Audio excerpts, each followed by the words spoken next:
It's only got one cylinder. How does that even work? Weird. Oh, hi there. So, a slightly different video for you. I've done a podcast. I can only apologise for that, but you don't have to watch it, and it's not going to be on this channel. It's going to be on the Wheels and Wings podcast channel. The link is in the description. It's just when the nights are drawing in, something to do. It's not going to take away anything from here, but yeah, I've done one. I've done a few episodes of it. Go and have a look. Go and have a watch. Here is maybe 20 minutes, half an hour of one of the episodes, so you can have a snippet of what it's like. But essentially, it's me and my pilot friend Wyn, who was in the RAF for a very long time, talking about cars and planes. And that's it. And if you're waiting for the next video on, the Tasty Classic stuff, well, the next video is going to be a little behind the scenes of the NEC when I take the Panhard down there, because I'm going to the NEC this weekend. So if you fancy a day out, you might bump into me on the Friday, which would be cool. And the next Left 4 Dead, if you like, is causing me incredible headaches, and I'm just having to try and find parts seemingly every time I go near it, so it's taking a little bit longer. Believe it or not, it would have actually been out last Friday, but it's a bit of a nightmare. Everything to do with the ignition circuit is being replaced. What a blag. Anyway, here's the podcast. I hope you enjoy it, and please do me a favour, if you do enjoy it, go and subscribe to it, because that just helped me loads. Anyway, thanks very much. See you soon. Bye.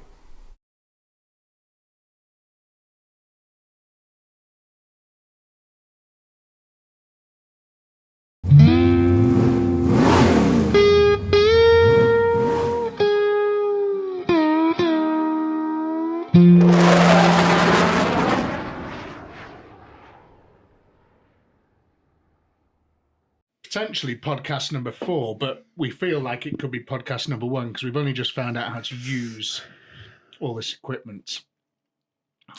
Don't ask. Sort of computer illiterate, really, and yeah. So we've kind of worked it out. It now works. Great. Hopefully the sound quality is better. Hopefully you can hear us really well.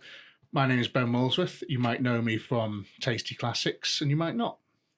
I'm Wyn Garrett. You won't know me from Tasty Classics. No.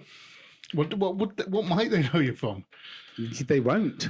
Well, unless they've ever been shot down by an... Well, have you ever Googled yourself? You've Googled yourself. Every night. Every night Google I feel myself. like we're talking about two different things.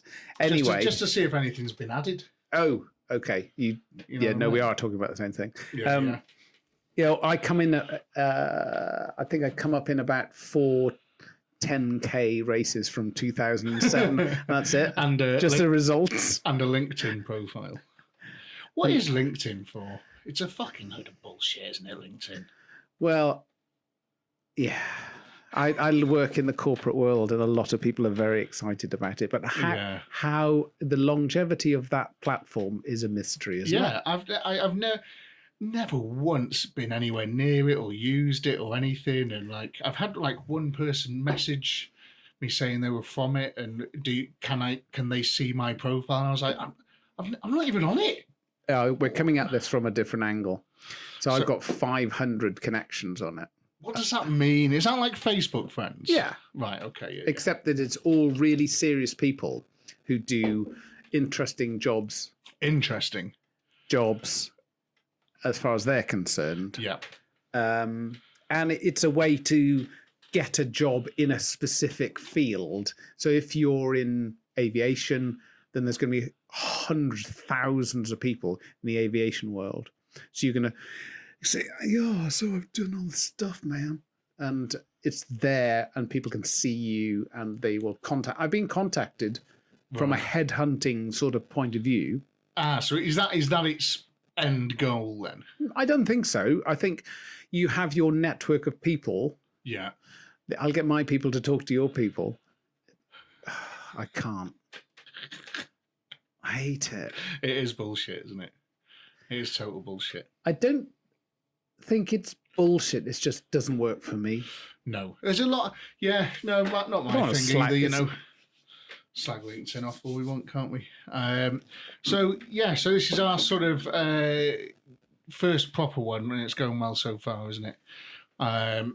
But our last ones, we did talk about some great stuff, but I don't know if they're going to make it onto YouTube and Spotify, where this is, because the recording was so bad. We had to send it to quality issues.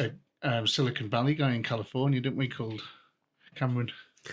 You say that. Cousin. I was going to say that. That sounds good, doesn't it? It sounds like we've got a bottomless budget. Yeah. He's a cyclist and a car buyer for he was a car buyer, and then he went to work for Apple. Was it Apple or Google doing the automated car driving, which he said was the best gig in the world. So sorry about that noise, by the way. That's a chiller from over there. Let me just have a through this and I'll tell you what his job entailed. It's pretty cool. The upside sitting on a beanbag, probably. So playing with Lego. Yeah. So the car automation was he would turn up and they would go, okay, today you're going to this route, blah, blah, blah, blah, blah. And he'd get his notepad and then he would jump in the driver's seat of a autonomous car for roughly 8 hours with a few stops and things. And then he would go back and he would get out and he would go home. And he would give if there was any interesting notes. We said there was never any interesting notes because it never went wrong. So he was sitting there being driven. Yeah, being driven, and it was all just in case, so he could take over just in case something went wrong. It was in its sort of early stage because I think they do it now, don't they? That's amazing. Yeah. But so essentially, he just sort did of fuck car? all for 8 hours. Never got actually into what it was. The actual car that they used. It's probably like a Chevrolet Volt or something, or is it a Bolt? I don't know what they call them, but something shit and cheap, no doubt. In case it crashed. In case it crashed. Yeah. So I went to a conference years ago. I'm talking 10 years ago, and we talked about drones and airplanes flying on their own type stuff, which is the world I live in at the moment. Yeah. And this guy stood up and he said, within the next 5 years, there will be cargo 747s going back and forth across the Atlantic. Without pilots. There still isn't. There still isn't. I think it's too so have you seen those shopping they've just brought them to Timpley as well in the UK, which is mad, and I see people are already fucking about with them. Those things that when you order, they put the food goes in and a little robot brings it to your house on the side of the road. Have you seen those?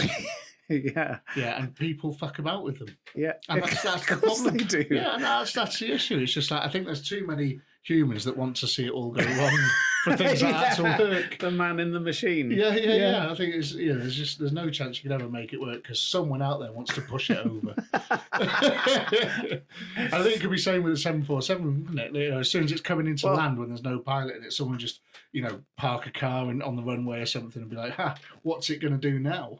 Yeah, but it's true. No one would die. Just briefly, a question I wanted to ask you. I don't know if we covered this in the last one, but I was desperate to ask you is, why don't they, on cargo planes, there's usually only 2 pilots, isn't there, on a cargo plane, I would imagine. And maybe a couple of people, I don't know if they're doing something, but why don't they have ejector seats? Well, first of all, there's so much... Sorry, I shouldn't have laughed. There's no such thing as a stupid question. So something like that. Right. Is there something wrong? No, so I was just going to turn myself up a bit. I don't know if I was... is that better? Maybe. I don't know. Who knows? Is it worse? Or worse. We're talking about... we should get on to that. Imagine if you're having sex with an optician. And now. And now. And this one. It's not funny. It's not funny. It's quite funny. So we've got it in something like a Boeing 747. Yeah. Which a lot of the cargo planes are. I'm talking about. So they're converted passenger planes, aren't they? Yes, of course they are. Yeah, exactly that. So I watched on a documentary the other day, and they pay something like 18 million or something to convert one from a passenger plane into a cargo plane to spend the rest of its life as a cargo plane, which I didn't know. But I'd be amazed if they don't purpose build them as well, because they're all. It's not just 747. There's all sorts. Yeah. But there's so many redundancy systems on something like that.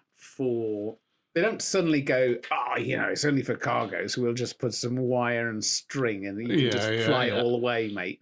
So you don't need to eject out of an A320. So you won't need to eject out of a 747. It's got 4 engines. It's got backup hydraulics. But they do crash, don't they? Very rarely. Very rarely. It is. I'm going to sound like an advert, but it is the safest form of travel. When it goes wrong very badly. Yeah, very badly. And there's fuck all you can do about it. And I think that's nothing. That's the difficulty, isn't it? Because if you're in a car crash, for example, and you started to slide off the road, there's a few things you can do about that, depending on how fast you're going and if you've still got any sort of type of control. But if you start sliding off the road, 20,000 feet up in the air, you're fucked, aren't you? Yeah, because you talk about ejection seat, they don't even have parachutes, do they? Unless you're in a film. Oh God! So of course, because that could be the thing. Instead of an ejector seat, they would, if they knew it was going wrong, they'd have time to walk to the door, open it, and jump out. Yeah, like Tom Cruise. Yeah. Why don't they do that then? Because they don't need to. There's too much redundancy, too much safety in the system. Yeah, it's just not going to get to that point. I think if I'd want to have a parachute though. Just you. Well, so you've been sitting in row 13G. Why 13G? Well, it's a random seat number. Oh, so it might be like the safest seat on the plane. Sitting way too far forward in your seat. Yeah. Uncomfortably, because you've got a massive parachute in the back. On, yeah. Full of silk. But I think if it just I don't know, it'd be cool. And sometimes you could, I don't know, if you were just feeling a bit like crazy one day, you could just go, jump out. I'm getting off here, boys. Yeah. So you just no problem about decompression or everybody else might not have any oxygen, or you just get out. Would that be a thing? That's hugely a thing. Yeah. If you're really high up. Yeah, because there's no. So the cabin is pressurized to a certain amount to keep you. Yeah. In an environment that's okay for a human. But there are and that pressurization changes depending on how high you are up in the air. Don't quote me on this. I don't know about big airplanes, but it certainly keeps you. That's why your ears pop. Yeah, when you're coming into land. Because they're changing the pressure. They're coming back to just a normal ground pressurization. Interesting. So, yes. I told you last time about the hill in going down into Death Valley, didn't I? Oh, yeah. Yeah, with the ears popping. I had to stop because my head felt like it was going to explode. Hang on. Going down. Okay. All right. You went down very quickly indeed. Yeah. Well, just coming in from San Francisco into Death Valley. Yeah. So you're going up into the mountains where it's all snowy and stuff, and then you're coming into this, dry desert. You go. There's one road that is just a massive hill, and I was in this 5-litre Mustang GT. And it was a completely straight road, and I had a full tank of gas. And I just fell to the floor and just wanted to see how fast it could go. 165 miles an hour is the answer.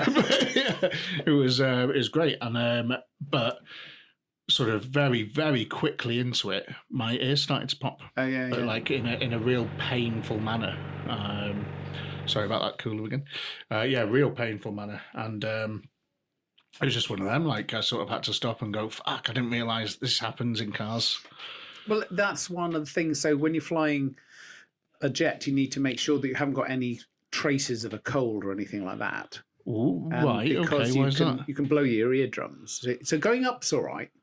Yeah. And then coming down is when the pressure starts to build. Because right. you've sort of, you've decompressed on the way up. Yeah. And then coming back down, you just can't get rid of the pressurization. Normally, it just like holding your nose and just blowing doing through a your ears, Valsalva maneuver. Is that what I've just done then?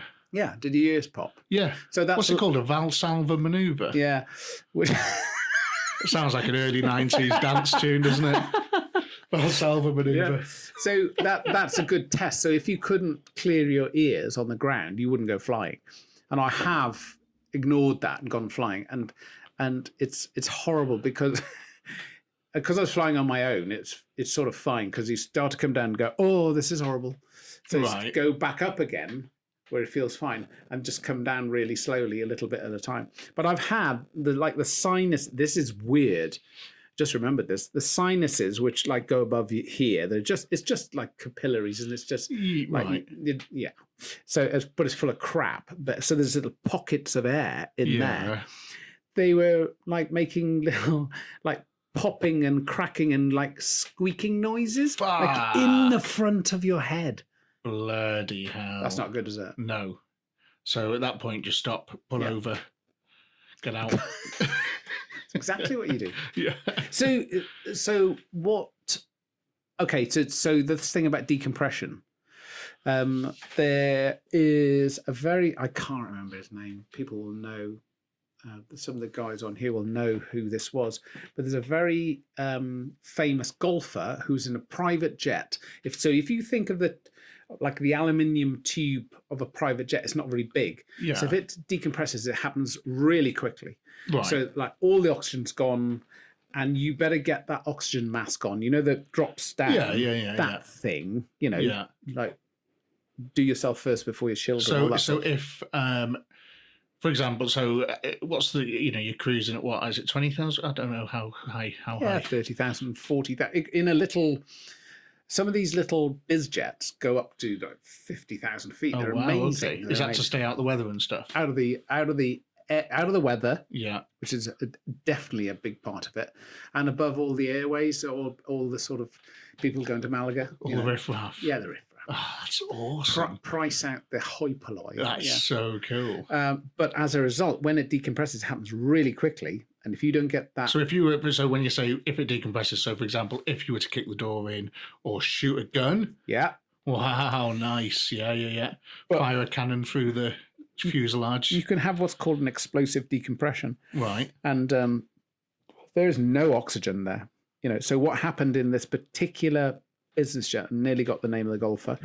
They had this citation flying along at X thousand feet, don't know what, wasn't responding to any air traffic control. Right. So they scrambled some American fighters who went up alongside. Yeah. Everybody's dead. This thing's on autopilot. Whoa. Everybody's... so you get hypoxia. It's a lack of oxygen, basically. Right, okay. You get hypoxic, but at those altitudes, it happens very quickly, and the crew will have oxygen masks as well, obviously. But it would have been too fast for them to realise what was happening. They didn't get it. They didn't get their oxygen on in time. Everybody on board absolutely stone dead, and this thing's flying along. It's like, like the Mary Celeste of the sky. Yeah. So obviously, if you're one of those fighter pilots, at that point, are you thinking to yourself, and say if you've got another, qualified pilot behind you, are you thinking, is there a way that one of us could jump onto that, get inside? Yeah, because it's decompressurized anyway, isn't it? So and then get in. What your own personal oxygen system? Then it's like minus 40 degrees or minus 100 degrees. No. It's a good idea, but it's a shit idea. I feel like give it a go. How do you get out even? What do you do? Eject? It's like, how do you can't climb. Is there no other way of... No. Well, you can on the ground, but if you undo the canopy, sort of release the canopy, it's just going to get ripped off. Yes, do that. So you rip the canopy off. So let's go through this, right? So you're there. Are you above? Are you below the what do you call it? The business jet. The business jet. What was it called? Citation. Yeah, citation. Yeah. So if you're in your fight, you've got a guy behind you who's ready to fly that citation, and you've got to get him into that. So you're going underneath. You're above. So is he going to blow the canopy off? And is he going to climb out and drop down? I don't think you could drop down because you'll fly off as well, wouldn't you? Yeah. How fast are you going on autopilot? Can you see how this isn't? None of this is your idea is working. Anyway, no, it could. I've got a feeling because they can fuel planes in the sky, so they can tether two planes together. Oh God! Only if they're doing this down there, it's totally fucking doable. Only if you've got an in-flight refueling system. Get Tom Cruise which, to do it. which a citation doesn't have. So, what we did used to train for is to recognise, because if it's an insidious like lack of oxygen, if you've got a blockage or your oxygen system isn't working, something like that. Yeah. They used to put us in a chamber, so a decompression chamber. Yeah. And Like if you've been in a submarine. exactly that. Yeah. So it's exactly that. So it used to be at North Luffenham and now it's at Farnborough, I think. I can't remember. So they used to say, God, that's good, isn't okay, it? guys, no beer tonight and nothing, don't eat the following foods. So we go Stuff out. that have got bubbles in it. Yeah. So like Because arrows. you can get that sort like of really stuff. painful like gas trapped. So Yeah. we go out and get wankered and have a curry. Obviously. And what you do, you sit in 2 rows facing each other with an oxygen mask on, and they bring the altitude up slowly, and there's literally people monitoring you. So you've got medical people looking at you, and there's normally a doctor inside as well. Bloody hell. And they Okay. put the altitude up and up, and then when you get to, I can't remember, 35,000 feet or something like that, one at a time, what they do is they get you to take your oxygen mask off. First thing is like how much it stinks in there. Wow, Because everybody's really? been farting. Yeah. And Is that something to do with the process, or is it just because everybody farts? you just do.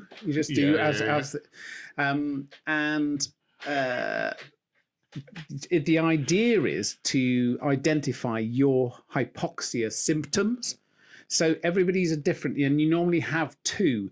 So mine are I get tingling in my fingers. Nice. Okay. Yeah. remember the Like pins second. and needles. Yeah, exactly like pins and needles. Yeah, Not everybody yeah. gets that, and people can get confusion. There's a range of symptoms, but they also give you like a child's toy to play with, and you go, this is stupid, isn't it? And so if you just come back, if I come back one, and you're looking at a mate of yours who's taken his oxygen mask off, Right. what happens is they get fixated on what they're doing. So you'll have like a Fisher Price toy. We go like you hold it up like a ball, and there's lots of different shapes to go in the holes. Yeah. Square pegs, round holes. Yeah. Yeah. And what you're supposed to do, and you say, do that puzzle until you feel your hypoxia symptoms, and then put your oxygen mask on. And you'll be watching him, and he's going, just like putting the thing in the hole. And very quickly, he'll be getting like a round one, and he'll be trying to put it in the triangle one. And you're going, I knew you were thick, mate, but this is stupid. And some of them will start laughing, Yeah. and they look at them, and he'll say, number 4, put your oxygen mask back on. Wow. And he'll be going, Sounds amazing. it sounds I'll have a amazing. go at this. Yeah. Because euphoria is one of the symptoms. Wow. And they're getting euphoric. And sometimes they'll say, put your oxygen mask on. And they'll go, oh, shit. And they'll go, oh, yeah. But some people don't. And one of the Americans I was on flying you can training. see why they wouldn't. It's like, give us another 10 minutes. Yeah, but yeah, I've literally seen people head down trying to do a really simple 4-year-old's puzzle while somebody puts their oxygen mask back on, and they go, oh my God, back in the room. It's amazing. Wow. And the other thing they do is hold a colour chart. Yeah. So take your mask off, hold a colour chart. This is one of the early things. And you're looking at it and you go, what's your point? Put the oxygen mask back on, and it's like all the colours pop. Wow. So it all goes grey. It's scary, though, isn't it? Yeah, it's scary. What Really you can do interesting. to, yeah. Bloody hell. So anyway, you're Sorry, what's so boring? you're in the jet, Oh, Jesus. Yeah. and your guy's behind you, and you've got to get this plane under control. Because say, for example, there's some people in the back, and they've got to be saved because they're not dead. It was only the pilots, and they can't get in there. So you've got to get into that cabin. So think about this. How are you doing it? You're not. So say you're at You're 30,000, but not say 50,000. Say you're at 30,000 feet. Same. And there's how fast are you going? First of all, how fast is that citation going? I don't know, 0.8 Mach or something. Oh, fucking hell, that's quite fast, It's isn't fast. it? Yeah. What's that, like 600 mile an hour or something? I can't remember, something like that. I can't remember. It depends. So the map. So I put changes my around. hand out the window of my car when I'm doing, say, 70, Yeah. and it gets blown back. Yeah. So at 600, I'd imagine that it would get blown back at quite some Yeah. force. It's going to rip your arm off. Yeah. Oh, fuck. So you're looking at some sort of mecha suit. Yeah. That's what you're looking at there. Yeah. Yeah. Some sort of mecha suit. Yeah, that's going to hold everything in place. Because you were talking last time about those trousers that stop you shitting yourself when you get Anti-G trousers. anti-G trousers. Yeah. That's Don't it. stop you shitting yourself. They do a little bit as well, though, don't they? They do a Surely. little bit. Yeah, of course. Yeah, well, would do it if it's squeezing you. Yeah. So yeah, something like that, I'm thinking, and then you rope down, big magnet on the end. Magnet sticks to the nose of the thing. Perfect. Fuck, this is easy. Scale down that. Yeah. Kick the window in Yeah. of the cabin, because the pressurizer is equal on both sides anyway, isn't it? Because the pressure's gone. Yeah. That's fine now. Yeah. So dead easy. Kick the window in. You jump in, wipe the glass off the seats.